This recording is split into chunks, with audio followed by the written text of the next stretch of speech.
রবে না, রবে না রে দয়ালু নবী, প্রাণের ছবি আর আসবে না জগতে। বলুন, দয়ালু নবী, প্রেমের ছবি আর আসবে না জগতে। আর 63 সাল জিন্দেগি কান্দে বলে উম্মতি, 63 সাল জিন্দেগি কান্দে বলে উম্মতি, এখনো আছে শুয়ে মদিনাতে। হায়রে দয়ালু নবী, প্রেমের ছবি আর আসবে না জগতে। হায়রে দয়ালু নবী, প্রাণের ছবি আর আসবে না জগতে। হাসর দিনে উম্মত বিনে, হাসর দিনে উম্মত বিনে যাবে না নবীজি জান্নাতে। হায়রে দয়ালু নবী, প্রেমের ছবি আর আসবে না জগতে। হায়রে দয়ালু নবী, প্রেমের ছবি আর আসবে না জগতে। তাহলে দুনিয়াতে আমরা সবাই রসুলের মতন করে চলবো, বলুন ইনশা। এটা কথা বলি ভাই, রাগ করবেন না। আপনাদের কি ভাই বিরক্ত লাগছে?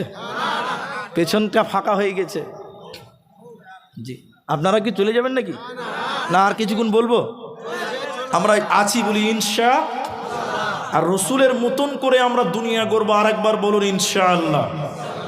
নবীর সঙ্গে জান্নাতে যেতে রাজি আছি না নাই বাবা?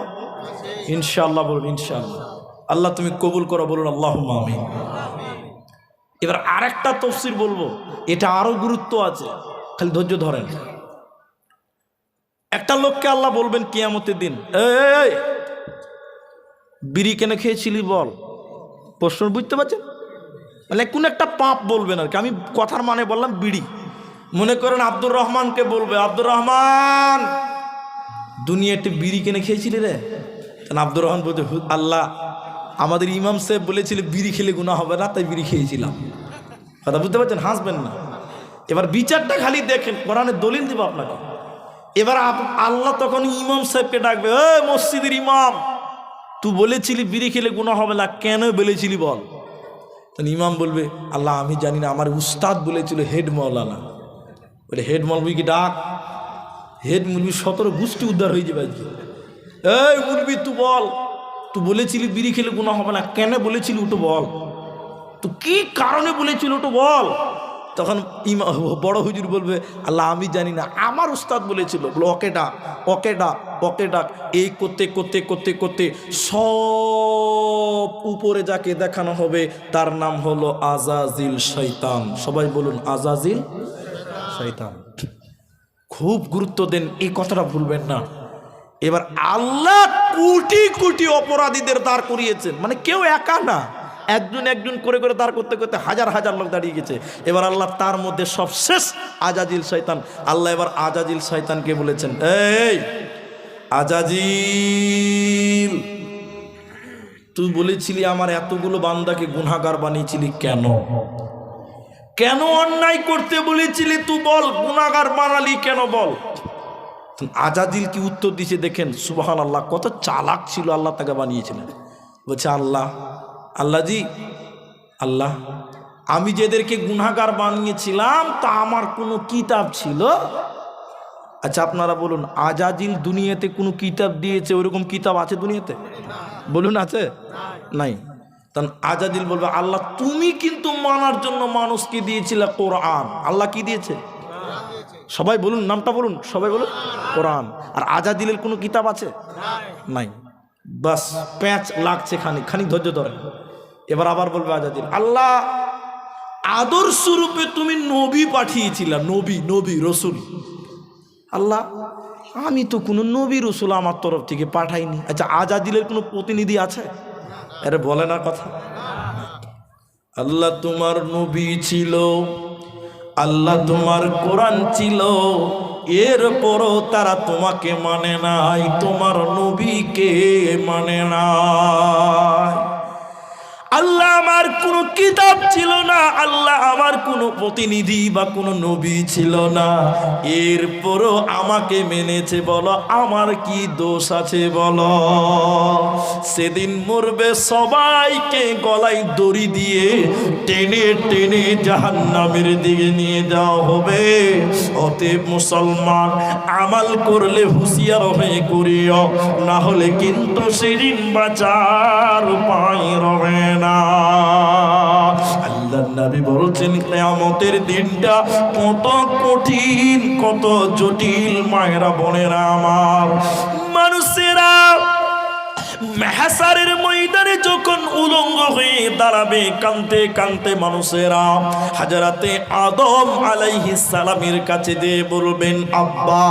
আদম নবীকে বলবেন আব্বা, আপনি প্রথম মানুষ, আপনি প্রথম নবী, আপনি একটু আল্লাহকে বলে দেন বিচার যেন আল্লাহ তাড়াতাড়ি করে দেয়। হযরতে আদম আলাইহিস সালাম বলবেন না, আল্লাহ আজকে এত রাগান্বিত হয়েছে, এত রাগান্বিত হয়েছে, আল্লাহকে বলতে পারবো না, পারবো না। সেদিন নবীরা মাটিতে হাঁটু গেড়ে দাঁড়া হবে, সেদিন নবীরা মাটির উপরে হাঁটু গেড়ে দাঁড়ো হয়ে এই রকম হাত তুলে বলবেন ইয়া নফসি, ইয়া নফসি, বাঁচাও বাঁচাও। সেদিন মানুষদেরকে কেউ বাঁচাতে পারবে না, শুধুমাত্র রাহমাতাল লিল আলামিন নবী মুহাম্মদুর রাসূলুল্লাহ তিনি অনুমতি সাপেক্ষে তার উম্মতের জন্য সুপারিশ করবে, বাকি কেউ সেদিন সুপারিশ করতে পারবে না। তাই আল্লাহ আয়াতুল কুরসির ভিতরে, আয়াতুল কুরসির ভিতরে বলেছেন আল্লাহ মান যাল্লাযী ইয়াশফাউ, বলো বলো বলো, কে তোমাদের জন্য সুপারিশ করবে? কিয়ামতের দিন কেউ বাঁচাতে পারবে না, পারবে না।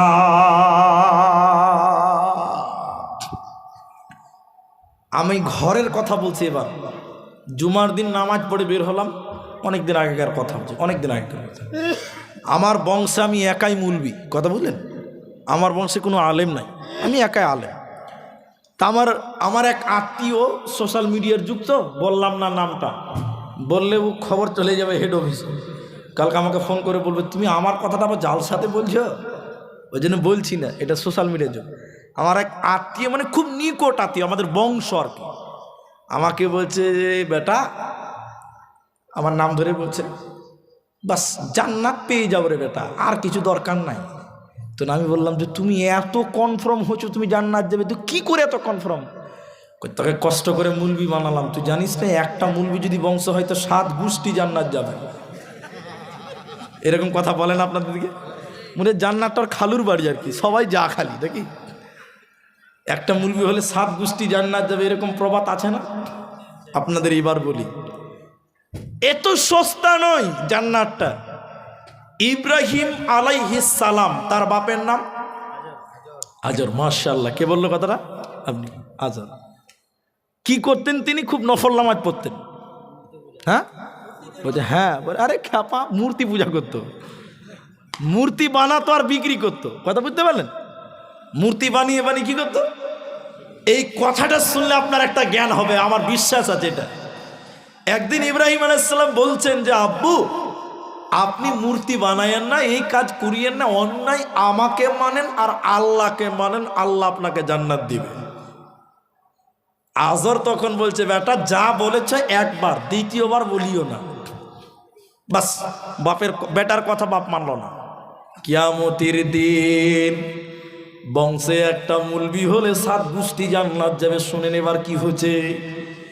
ইব্রাহিম আলাইহিস সালাম নবী ছিলেন, জলিলুল কদর নবী ছিলেন, তার বাবা আজর ধুলোবালি অবস্থায়, মায়ের আমার ধুলোমলিন অবস্থায় ক্লান্ত অবস্থায়, উস্কো উস্কো চুল, পাগলের মতন চেহারা, ওই রকম ক্লান্ত হয়ে পাগলের মতন কিয়ামতের দিন থাকবে। এবার ইব্রাহিম আলাইহিস সালামের বাপ এই অবস্থা। ইব্রাহিম আলাইহিস সালাম এসে বলবেন, আব্বা দুনিয়াতে বলেছিলাম আমাকে মানেন, আল্লাহকে মানেন, আল্লাহ জান্নাত দিবে, এখন বুঝতে পারলেন না মানার কত সাজা। আজর তখন ইব্রাহিম আলাইহিস সালাম কি বলছেন জানেন? বেটা আজকে তুমি যা বলবে আমি তোমার বাবা তাই মানব। সোজা হলো কিন্তু শেষ। আমাদের দিকে কি বলে, গাধা পানি খেলো কিন্তু আগে ঘোলা করে খা, আগে পা দিয়ে পানিটা ঘোলা করো তারপরে পানি। ইব্রাহিম আলাইহিস সালামের বাপ বললেন, ইব্রাহিম আজকে কিয়ামতের দিন আমি ওয়াদাবদ্ধ হচ্ছি, শোনো তুমি আমাকে যা বলবে আমি তাই মানব বেটা, কিন্তু এখন মেনে কোনো লাভ হবে না। এবার বলছে ঠিক আছে আব্বা দেখি কি করা যায়। ইব্রাহিম এবার আল্লাহকে বলছেন, আল্লাহ তুমি আমাকে ওয়াদা দিয়েছিলে, আল্লাহ আমি যা চাইবো তুমি তাই দিবে। আল্লাহ তুমি আমাকে ওয়াদা দিয়েছিলে আমি যা চাইবো তুমি তাই দিবে। আল্লাহ আমি ইব্রাহিম জান্নাতে যাব, আমার বাপ আজর জাহান্নাম যাবে। কেমন কষ্টের ব্যাপার, কেমন লাগছে আল্লাহ, তুমি ওয়াদা করেছো আমি যা চাইবো তুমি তাই দিবে। আল্লাহ গো দয়া করে তুমি আমার বাবা, আমি নবী ইব্রাহিম বলছি আল্লাহ আমার বাবাকে ক্ষমা করে জান্নাত দাও। আপনারা বলুন ইব্রাহিম নবীর বাপ কোথায় যাবে, জান্নাত না জাহান্নাম? জাহান্নাম। এবার আল্লাহ কি উত্তর দিচ্ছে কিয়ামতের দিন দেখেন। ইব্রাহিম তুমি শুনে নাও, তুমি যা বলছো তোমার কথা সত্য, আমি যা বলেছি আমার ওয়াদা সত্য। তবে ইব্রাহিম রে আমি আল্লাহ ওই ব্যক্তিকে জান্নাত দিব না যে ব্যক্তি আমার নবী ইব্রাহিমকে মানে নাই। সে তোমার বাপ হোক আর যাই হোক না কেন, আমি ওই রকম নাফরমান ব্যক্তিকে ক্ষমা করে জান্নাত দিব না, পাবে না, পাবে না। তাহলে কিয়ামতের দিন নবীর বাবা ক্ষমা পাবে না। অতএব নিজের আত্মীয়র পরিচয় দিয়ে কিয়ামতের দিন বাঁচার উপায় রবে না, রবে না। আম্মা জান আয়েশা রাদিয়াল্লাহু তাআলা আনহা কোন একদিন রাতের বেলায় কাঁদছে। কেন কাঁদছে? নির্জনে কাঁদছে আম্মা জান আয়েশা রাদিয়াল্লাহু তাআলা আনহা। এবার আল্লাহর নবী বাড়িতে এসে দেখছেন আয়েশা কাঁদছে। আচ্ছা স্ত্রী যদি কাঁদে স্বামী যদি দেখে জিজ্ঞাসা করবে না? আল্লাহর নবী বললেন, আয়েশা কাঁদছো কেন? মায়েরা শুনেন হাদিসটা। আয়েশা তুমি কাঁদছো কেন? কে তোমাকে বকলো? কে তোমাকে বকেছে বলো?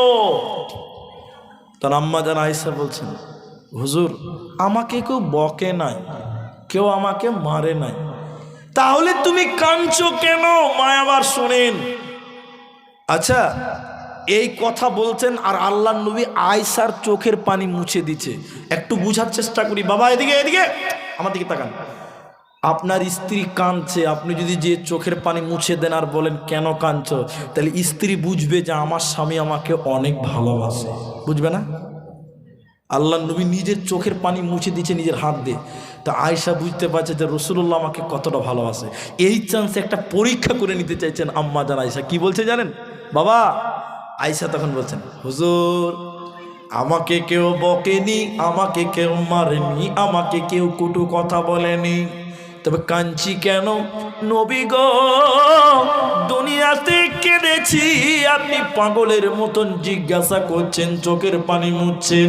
ইয়া রাসূলুল্লাহ কিয়ামতের দিন যদি আমি আয়েশা এইভাবে কাঁদি, সেদিন আপনার বিবি বলে আপনি এসে কি আমাকে জিজ্ঞাসা করবেন, আয়েশা তুমি কাঁদছো কেন? আল্লাহর নবী তখন বললেন, আয়েশা যেদিন কিয়ামত হবে, 3খানা ভূমিকম্প হবে রে আয়েশা। ওই 3টা ভূমিকম্পর সঙ্গে সঙ্গে মানুষের আত্মীয়র বন্ধন ছুটে যাবে।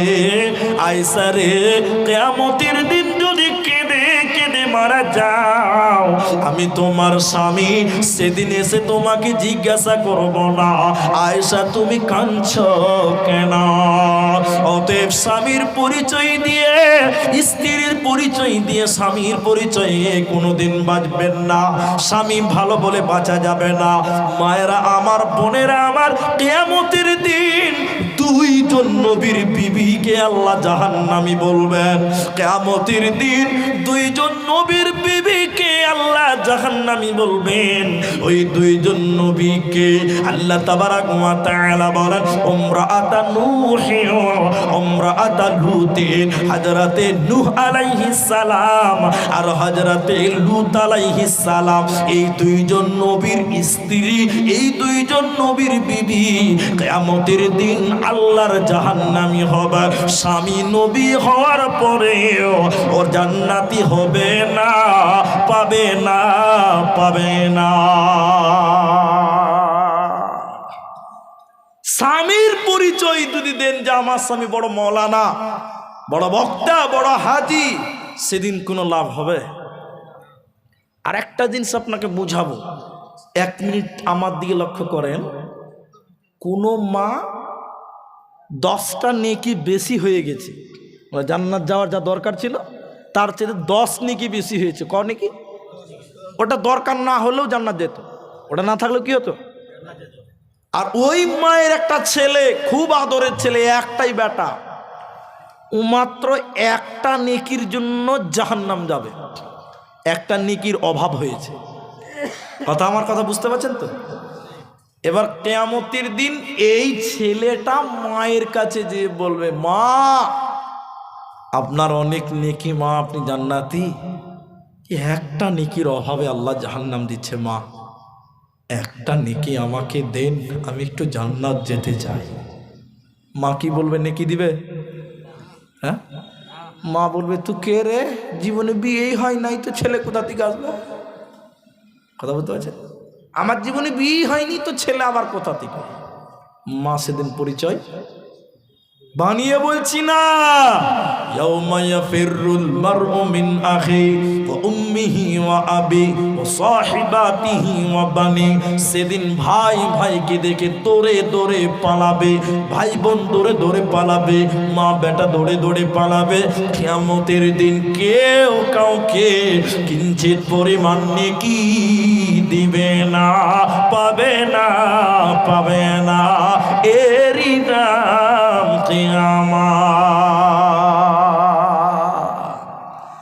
যতটি লোক আমার সামনে আছেন, কিয়ামতের দিন বাঁচার কিছু পথ আপনাদের সামনে বলতে চাই।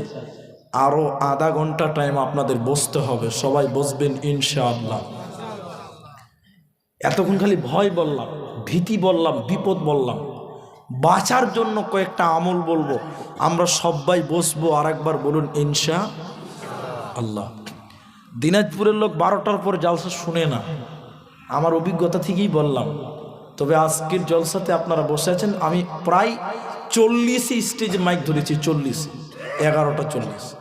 এই বাঁচার পথটা আপনি খালি একটু গ্রহণ করেন। আব্দুর রহমানের কথাটা যদি মেনে নিতে পারেন, বুখারী শরীফের হাদিস আপনাকে শোনাবো, কিয়ামতের দিন বাঁচবে। নবীজি বললেন, যেদিন সূর্যটা একদম কাছে কোনো পথ থাকবে না, সেদিন একটা মাত্র ছায়া থাকবে, ওটা হলো আল্লাহর আরশের ছায়া, রহমতের ছায়া, বরকতের ছায়া। আল্লাহর নবী বললেন, ওই জায়গাতে 7 প্রকার স্থান পাবে মানুষেরা। 7 প্রকার মানুষ। কয় প্রকার? আমরা যারা আপনারা যারা আমাকে চেনেন ফেসবুকে, ইউটিউবে, দেখবেন এটা আমার একটা স্পেশাল বিষয় আছে যে কিয়ামতের দিন 7 শ্রেণী মানুষ আরশের নিচে স্থান পাবে। তাহলে 2 ঘন্টার বায়ানকে আমি আধা ঘন্টায় আনতে চাইছি, তাহলে কেমন করে বলবো? আপনি একটু ধৈর্য ধরবেন। আরেকবার বলুন ইনশাআল্লাহ। কিয়ামতের দিন যেদিন কোনো বাঁচার পথ থাকবে না, মায়েরা বোনেরা আপনারাও অ্যাটেনশন হন। নবীজি বললেন, সেদিন একটা মাত্র ছায়া থাকবে, আল্লাহর আরশের ছায়া। ওই ছায়াতে আল্লাহ 7 শ্রেণী মানুষকে স্থান দেবে। তার একজন হলো আল ইমামুন আদিলুন, ন্যায় পরায়ণ নেতা, ন্যায় পরায়ণ বাদশা, ন্যায় পরায়ণ আমানতদার নেতা যে ব্যক্তি হবে, এই আমানতদার ব্যক্তিকে আল্লাহ আরশের নিচে স্থান দিবে কিয়ামতের দিনে। এই আদর্শবান নেতার কোনো চিন্তা রবে না, রবে না। একটা প্রশ্ন চাইছি, উত্তর দেন। এখন আপনাদের এলাকার নেতারা ভালো? ভালো না? ভালো, আলহামদুলিল্লাহ। খারাপ? এত আস্তে করে বলছে যে। আল্লাহ নবী বলছেন, যে নেতা আদর্শবান আমানতদার, ওকে কিয়ামতের দিন আল্লাহর আরশের নিচে স্থান দেবে। বলুন সুবহানাল্লাহ। কিন্তু আমাদের দেশের নেতারা 100টার মধ্যে 101টাই চোর। হ্যাঁ কিনা বলুন, হ্যাঁ কিনা বলুন। আপনি এখনো যদি কথা না বলেন, তার মানে বুঝবো আপনার ভিতরে মুনাফিকি ভাব আছে। জি, 100টার মধ্যে 101টাই চোর। খুঁজে পাওয়া মুশকিল আছে। আপনি হারিকেন দিয়ে খুঁজে পাবেন না ভালো নেতা। ওমর বিন আব্দুল আজিজ, এদিকে দেখেন, জুমার দিন মেম্বারে দাঁড়িয়েছে, খুতবা দিবে। পাঞ্জাবিটা একটু লম্বা হয়েছে। পাবলিক, আপনাদের মতন পাবলিক বলছে খুতবা পরে দিবেন, আগে প্রশ্নের উত্তর দেন। পাঞ্জাবিটা লম্বা কেন? কেন? সরকারি কাপড় আপনি 2 হাত পেয়েছেন, আমরাও 2 হাত পেয়েছি, তো আপনারটা 4 হাত হয়েছে কেন? উত্তরটা আগে দেন, তারপর বক্তব্য দিবেন। সুবহানাল্লাহ বলবেন। তখন সে বলছে, উমর বিন আব্দুল আজিজ বলছে, এই উত্তর আমি দিব না, আমার ছেলে দিবে। কথা বুঝতে পারলেন? ছেলে এবার মসজিদে দাঁড়িয়ে বলছে, লোকেরা তোমরা কিছু মনে করিও না, তোমরা ভাবছো যে আমার বাপ চুরি করেছে। না, কি হয়েছে শোনো, আমার বাপ পেয়েছে 2 হাত, আমি পেয়েছি 2 হাত, আমারটাও আমার বাপকে দিয়ে বলেছে, আব্বা আপনি একটু লম্বা করে পড়েন, এরপরে যখন সরকারি কাপড় আসবে তখন আমি পরবো, এই জন্য আব্বারটা লম্বা হয়েছে। তোমরা মনে করিও না যে আমার বাপ চুরি করেছে। এখন আপনাকে বলছে, আপনার নেতা ভোটে জিতার আগে আর 1তলা বাড়ি ছিল, কোনো গাড়ি ছিল না। ভোটে জিতার পর 3তলা বাড়ি হয়েছে, 4টা গাড়ি হয়েছে। ওকে বলতে পারবেন, এই তোর 2তলা বিল্ডিং বাড়লো কেন? উত্তরটা দে। দিতে পারবে? জোরে বলুন, দিতে পারবে? সব চুরি করেছে। কি করেছে বলুন? চুরি করেছে। আমানত নাই আছে। 1 ঘন্টা লাগবে বলতে গেলে, শুধু আমি গুনিয়ে দিব বাঁচবে কারা কিয়ামতের দিন। হযরতে উমরের মতন যে নেতা, হযরতে উমর গরিবের জন্য গম মাথায় করে করে বাড়িতে বাড়িতে বিলিয়ে দিয়েছেন নেতা। সুবহানাল্লাহ বলবেন না? সেদিন পত্রিকাতে ছেপেছে, বাবজি কি ছেপেছে? পেপারে কি ছেপেছে? জাগো নিউজ 24 একটা পত্রিকা, ওয়েবসাইট আছে, ওতে লিখেছে যে আমাদের এলাকার নেতা পায়খানা খেয়ে নিয়েছে। কি খেয়েছে? আসলে পায়খানা খায়নি, সরকার থেকে পায়খানা ঘর দিয়েছে, ওইটা খেয়ে নিয়েছে। কথা বুঝতে পারছেন কিনা? ওইটা সোজা করে না, ব্যাকা করে না বলে ডাইরেক্ট বলেছে আমাদের এলাকার নেতা পায়খানা খেয়ে নিয়েছে। কালকে আবার হেন থান বিলে এটা লাগাইয়েন না, মাফ করছি। ইউটিউবে আবার লিখে দিবে যে নেতা নাকি পায়খানা খেয়ে নিয়েছে, তো সালা ঝামেলা হয়ে যাবে। 2 নম্বর, কোন লোকটা আরশের নিচে স্থান পাবে? ওয়াশাবুন নাসা ফি ইবাদাতিল্লাহ। বিরক্ত হয়েন না, আধা ঘন্টা টাইম চেয়েছে। যে যুবক যৌবন কালে আল্লাহর ইবাদত করে, যুবক রে তুমি যৌবন কালে আল্লাহর ইবাদত করো, আল্লাহ খুশি হয়ে তোমাকে তার আরশের নিচে স্থান দেবে। কিয়ামতের দিন কোনো চিন্তা রবে না। বড় দুঃখ লাগে, কষ্ট লাগে, আমাদের যুবকেরা এখন আল্লাহ মানে না। ঠিক কিনা বলুন? বেশিরভাগ যুবকেরা আজকে খারাপ হয়ে গেছে। একটা খালি কথা দিয়ে আপনাকে 3 নম্বরটা বলো, সময়ের খুব মূল্য। নারকেল বুঝেন? নারকেল, নারকেল বুঝেন না? আর ডাব, নারকেলটা বুড়া আর ডাবটা ছোড়া, কচি। আচ্ছা, আপনাদের দিকে নারকেলের দাম কত? এত দাম? শিলা নারকেল কত? 30 টাকা, 25 টাকা। এটা হ্যাঁ না বলুন না রে বাবা। আর একটা ডাবের দাম কত? 70 টাকা। কে বলছে 50 টাকা রে? 80 টাকা পর্যন্ত ডাবের দাম আছে। নারকেলের দাম 30 টাকা, ডাবের দাম 70 টাকা। কেন বলুন তো? ডাবটা হলো যুবক কচি, ওই জন্য মানুষের কাছে মূল্য বেশি। আর নারকেল বুড়া থোপড়ি মাল, কোনো মূল্য নাই। কথা বুঝতে পারছেন একটু? হ্যাঁ না বলুন। এখন যারা বুড়া হয়েছে তারা দুঃখ করছে, তাহলে আমাদেরকে এই কথা বললো? যুবক শোনো, তুমি ডাবের মতন কচি। নবীজি বললেন, যে যুবক আল্লাহর ইবাদত করে দুনিয়া গড়বে, ওই যুবক কিয়ামতের দিন আল্লাহর আরশের নিচে স্থান পাবে, কোনো চিন্তা হবে না।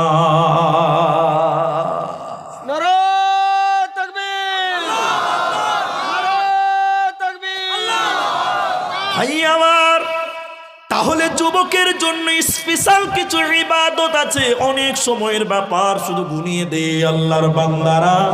একটা ইবাদত আছে যুবকদের জন্য, ওই ইবাদতটা নারীদের জন্য মাপ, বুড়াদের জন্য মাপ, শিশুদের জন্য মাপ। একমাত্র যুবকদের জন্য একটা ইবাদত আছে।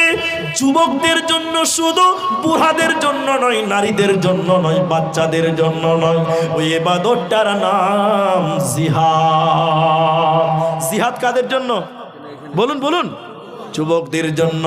তাহলে যুবক, তুমি জিহাদের তামান্না দিলে রাখো। যুবকের জন্য দ্বিতীয় কাজ হলো, যুবকেরা বেশি বেশি করে কামাই করবে। কি করবে? কামাই করতে হবে। কি করতে হবে? কামাই। এখন কিছু কিছু অলস যুবক ছেলে আছে, একদিন কাজ করে 3 দিন শেষ হবে টাকা, তারপর আবার কাজে যাবে। এরকম ঢিলা মাল আছে না নাই? হ্যাঁ, অলসতার জিন্দিগি ইসলামে ঠিক নাই, ইসলামে নাই। ইসলামে বলছে যুবককে ইনকাম করতে হবে, এটা তার জন্য ফরজ। এখন দুটি জিনিস ডিফারেন্সটা বুঝিয়ে দিই। আমি 3 নম্বরটা বলছি। বাবজি, আপনার বয়সটা বলা যাবে? মাশাআল্লাহ, আল্লাহ আরো যেন বরকত দেয়, বলুন আল্লাহুম্মা আমিন। তবে ইমানি বরকত চাই, ইমানি হায়াত চাই। মানে লম্বা হায়াত ভালো নয়। আমরা নূর মোহাম্মদের বাড়িতে ছিলাম একদিন, এক সফরে ছিলাম। আমাদেরকে একটা হাদিস শোনাচ্ছিল, ওটা আমরা জানি, বুখারী হাদিস। বেশি বেশি লম্বা হায়াত ভালো নয়। লম্বা হায়াত হলো বদদুয়া। জি, লম্বা হায়াত কি? বদদুয়া। এটা লম্বা হাদিস আছে, শোনাতে গেলে সময় লাগবে। মানে একটা লোক ইমামের বিরুদ্ধে তহমত দিয়েছিল। কার বিরুদ্ধে? এ খারাপ, এই সে রসুলের জামানায় বিচার বসেছিল। ইমাম অসহায় ব্যক্তি দোয়া করেছিল, ইমাম বদদোয়া করেছিল। যে লোকটা ইমামের নামে তহমত দিয়েছিল, ইমাম সাহেব 3টা বদদোয়া করেছিল। তার একটা ছিল, আল্লাহ তুমি তাকে লম্বা হায়াত দাও, সবাই যেন তাকে টিটকারি করে। লোকটা যখন বুড়া হয়েছিল, ওই লোকটা রাস্তায় হাঁটতো, তো এই ভুঁড়ু আছে না, ভুঁড়ু, এটা কি বলেন আপনারা? ভুঁড়ু। এই ভুঁড়ু ঝুলতে ঝুলতে তার চোখ ঢেকে গেছিল, এত বয়স হয়ে গেছিল। তখন লোকটা আফসোস করে বলেছিল, আমার ওই উমুক মুলবি সাহেবের বদদোয়াটা আমার লেগে গেছে। তাহলে লম্বা হায়াত ভালো নয়। তবে হ্যাঁ, লম্বা হায়াতের সঙ্গে বলতে হবে, আল্লাহ তুমি ইমানি হায়াত দাও, হায়াতটা যেন ইমানের সঙ্গে থাকে। ঠিক না বলুন? তো আমি যে কথা বলছিলাম, হ্যাঁ, লাইনটা কেটে গেল। একটা 75 বছরের বুড়া, নানার মতন মাল কিছু পেকে গেছে, বুঝলেন? নানার দাড়ি চারটা পেকে গেছে। আমার নানা নাতির ব্যাপার আছে, আপনারা খারাপ মনে করবেন না। এই নানার মতন 75-76 বছরের এক বুড়া মসজিদের জোহরের নামাজ পড়তে গেছে ভাত খেয়ে। আমার কথা বোঝা যায় তো? ও বুড়া বলছে, আর বাড়ি যাব না, একবারে আসরের নামাজটা পড়েই বাড়ি যাওয়া। মসজিদের কুনির নামাজ জোহর পড়ে এবার সুবহানাল্লাহ, আলহামদুলিল্লাহ, আল্লাহু আকবার, জিকির আজগার করছে। বুড়া মানুষ, ওর তো কোনো কাজ নাই। কাজ আছে? আমার মতন এটা 30 বছরের জোয়ান বলছে, হাবা বুড়া তো নেকি লুটালি লেবা, তা আমি কেন বাদ যাব? আমিও নেকি করব। এই বুড়া 76 বছরের বুড়া নেকি দেখে এই 30 বছরের চ্যাংরা মসজিদের এক কোনায় জোহরের নামাজ পড়ছে, সুবহানাল্লাহ, আলহামদুলিল্লাহ, আল্লাহু আকবার, লা ইলাহা ইল্লাল্লাহ। বুড়াকে বোঝাবে, তুই দেখ, তোকে ফেল করে দিব আজকে। এখন আপনারা বলুন, কথাটা বোঝার চেষ্টা করেন। এই বয়স্ক মানুষটা তাসবিহ তাহলিল করছে আর যুবকটা করছে, দুজনার করা সমান? যুবকের জন্য এই ইবাদত নয়। এটা কি যুবকের জন্য?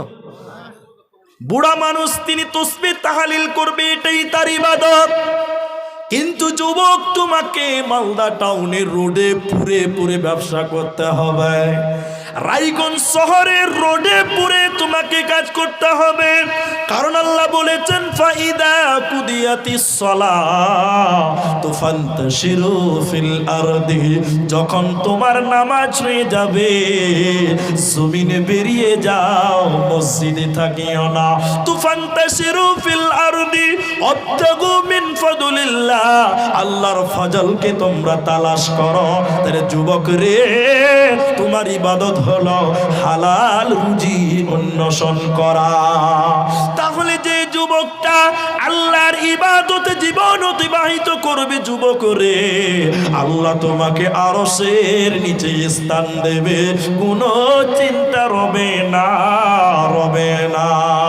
3 নম্বর নবীজি বলেছেন, উম্মত রে শুনে নাও, রাজুলুন কলবুহু মুআল্লাকুন ফিল মাসাজিদ, রাজুলুন কলবুহু মুআল্লাকুন ফিল মাসাজিদ, যে ব্যক্তিটা তার অন্তরটা মসজিদে ঝুলিয়ে রাখবে রে, আল্লাকুন মানে লাটকানা, যার অন্তরটা মসজিদে ঝুলে থাকবে, ওই ব্যক্তিকে আল্লাহ আরশের নিচে স্থান দেবে, কিয়ামতের দিন তার কোনো অসুবিধা হবে না। আপনি বলবেন মাওলানা, মানুষের অন্তর কোনোদিন মসজিদে রাখা যায়? যায়, যায়। 1 মিনিটে বুঝেলেন, 4 নম্বরটা আসবো। একটা লোক আসরের নামাজ পড়লো, এদিকে তাকান ভাই, একটা লোক আসরের নামাজ পড়ে বয়স হয়ে গেছে, বাড়িতে এসেছে, বাড়িতে এসে একটু স্ট্যান্ডে চা খেতে গেছে, বয়স হয়ে গেছে, যথেষ্ট বয়স, চা খেয়ে আবার বাড়িতে এসেছে, বাড়িতে এসে ওর পোতাকে বলছে, রমিজুল কটা বাজে রে ভাই? পোতাকে বলছে, দাদু কটা বাজে? পোতা বলছে, কেন? বলে মাগরিবের টাইম হয়নি। জি, মাগরিবের টাইম হয়নি, মাগরিবের টাইম হয়নি। তখন ওর পোতা বলছে, না দাদু এখনই মাগরিবের টাইম হয়নি। ফের খানিকক্ষণ পর দাদু ওর পতিনকে বলছে, রমিলা কটা বাজে গে? কেন দাদু মাগরিবের টাইম হয়নি? না দাদু এখনই টাইম হয়নি। ফের খানিকক্ষণ বুড়া ওর বুড়িকে বলছে, কই জি কটা বাজে?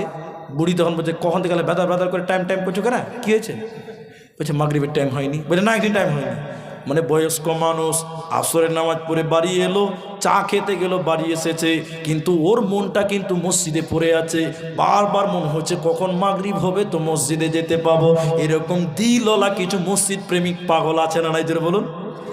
নবীজি বলেছেন লোকটা বাড়িতে কিন্তু তার মনটা মসজিদে পড়ে আছে।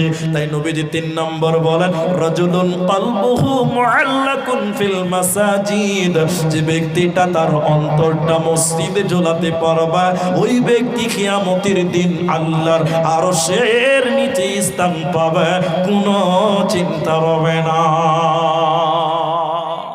সুবহান। নম্বর 4, শর্ট বলছি, দিনের জন্য মোহাব্বত, দিনের জন্য শত্রুতা যে ব্যক্তিটা করে, ওই ব্যক্তিকে আল্লাহ আরশের নিচে স্থান দেবে। কাশিডাঙ্গার মুসলমান, এই গ্রামে জলসে এসেছি, কেউ আমার আত্মীয় নাই। আসার পর আমাকে বলছে, মাওলানা কি খাবে? ভাত খাবে, রুটি খাবে, চা খাবে, কফি খাবে, নাস্তা খাবে, গরম পানি না ঠান্ডা পানি, বিভিন্ন রকম খাবেন খাবেন। ভালোবাসছে কেন? উনি আমার আপন কেউ নয়। এই মহাব্বতটা হলো দিনের জন্য মহাব্বত, ঠিক কিনা যেটা বলুন? নবীজি বলেন, দিনের জন্য যারা বন্ধুত্ব করে, মহাব্বত করে, আর দিনের জন্য যারা ফাটল তৈরি করে, এই ব্যক্তিকে আল্লাহ কিয়ামতের দিন আরশের নিচে স্থান দেবে, কোনো চিন্তা রবে না, রবে না।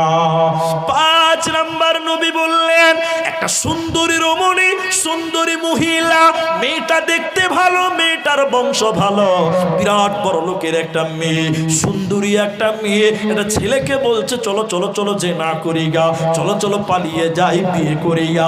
ওই সময় ছেলে যদি বলতে পারে, বোন রে ইন্নী আখাফুল্লাহ, আমি আল্লাহকে ভয় করি বোন, এ গুনাহ আমার দ্বারা করা সম্ভব নয়। বিশ্বনবী বললেন, যুবক, আরে আল্লাহর বান্দা, তুমি যদি একটা নারীকে চেনার প্রস্তাব থেকে ফিরাতে পারো, আমি নবী বলছি কিয়ামতের দিন যেদিন মানুষেরা কানবে রোদের তাপে পুড়বে রে, সেদিন আল্লাহ তোমাকে রহমতের ছায়ার নিচে স্থান দেবে যুবক। তোমার কোনো চিন্তা রবে না, রবে না, রবে না। নাম্বার 6, মাত্র দুটি আছে, টেনশন হন। নবীজি বললেন এমন ভাবে দান করলো, ডান হাত দান করলো, বা হাত জানে না, বা হাত দান করলো তো ডান হাত জানলো না, মানে গোপনে গোপনে দান করলো, এই ব্যক্তিকে আল্লাহ আরশের নিচে স্থান দিবে। এখানে দুটো কথা। এখন আপনি বললেন মুফতি সাহেব আপনারাই তো নাম জিজ্ঞাসা করছেন, অনেক লোক মনে করবেন মুফতি সাহেব আপনারাই তো নাম জিজ্ঞাসা করছেন, কি নাম কি নাম। গোপনে দান করা উত্তম বলেন, আর প্রকাশ্যে দান করা জায়েজ। দলিল কোরআন, আল্লাযীনা ইউনফিকুনা আমওয়ালাহুম বিল-লাইলি ওয়ান-নাহারি সিররাও ওয়া আলানিয়া। প্রকাশ্যে এবং গোপনে দুই ভাবেই দান করা। এখন মুলবিরা হাত ধরে নাম জিজ্ঞাসা করছে কেন? মুলবিরাও চালাক কম নয়, আর মুলবিদের চেয়ে চালাক দুনিয়াতে কোনো জাতি নাই, আছে? মুলবিরা জানে একটা লোক দিতে পারবে 5,000 লিখে 500 দিচ্ছে, বেনামিতে দোয়া করে দাও, অথচ ওই লোকটা কত দিতে পারবে? 5,000। ও 500 দিয়েছে, কেউ জানতে না পারে, নামটা বলার তখন বলছে বেনামিতে। ওই লিগা মুলবিরাও ক্যাপাসিটি শিখে লেছে, হাত ধরে লিখছে নামটা বল। যখন দেখছি যে এই রুস্তুম ঠিকাদার 500 দিচ্ছে, তখন সব লোক বলবে ছি ছি ছি, মাত্র 500 টাকা। প্রকাশ্যে দান করা আরেক দিক দিয়ে ভালো। কিসের জন্য বলুন তো? উৎসাহিত করার জন্য, জনগণের ইমানকে জাগ্রত করার জন্য। আমি 5 দিলাম, আমার দেখে ইনি যদি 7,000 টাকা দেয়, কথা বুঝতে পারলেন কি না? তবে উত্তম বলা যেতে পারে গোপনে দান করলে। প্রকাশ্যে দান করা মানুষের ইমান জজবাকে বাড়াবার জন্য প্রকাশ্যে দান করাও ভালো, ঠিক কিনা জোরে বলুন। তো যে ফজিলতের কথা বললাম, ভাইরা আমার, মায়েরা আমার, 7 নম্বর নবীজি বললেন ওয়ারাজুলুন যাকারাল্লাহু খালিয়ান ফাফাযাতহু আইনাহু। যে ব্যক্তিটা অন্ধকারে আল্লাহর ভয় কানবে রে, তনহাই মে খোদা কো ডরনে কা নাম তাকওয়া। নির্জনে যারা আল্লাহর ভয় কানবে রে, এই 7 জন ব্যক্তিকে আল্লাহ কিয়ামতের দিন আরশের নিচে স্থান দেবে। মুসলমান, হে কাশিডাঙ্গার মুসলমান, অতএব যদি কিয়ামতের দিন বাঁচতে চাও, দুনিয়াতে 7টা আমলকে রেডি করে নাও। চলো মুসাফির বদলো কটরে, दूर का मंजिल जाना है। चलो मुसाफिर बदलो कटरी, दूर का मंजिल जाना है। घटमट सीटी बजाकर ट्रेन चलती है। चलो मुसाफिर बदलो कटरी, दूर का मंजिल जाना है। অতএব কিয়ামতের দিন যদি বাঁচতে হয়, আমলের এটা যেটা রেডি করে না। ভাই আর কেউ উঠিয়েন না, এবার একটা মাদ্রাসার জালসা। ভাই আপনাদের কাছে মাত্র ঘড়ি দেখে নিলাম, এখন বাজে 1:06। আপনারা টোটাল আমাকে 14 মিনিট টাইম দিবেন, আর 1 সেকেন্ড বাড়াবো না, আর তার আগে আপনারা উঠবেন না, বলুন ইনশাল্লাহ। ভাই যার পেশাব লেগেছে তিনিও বসেন।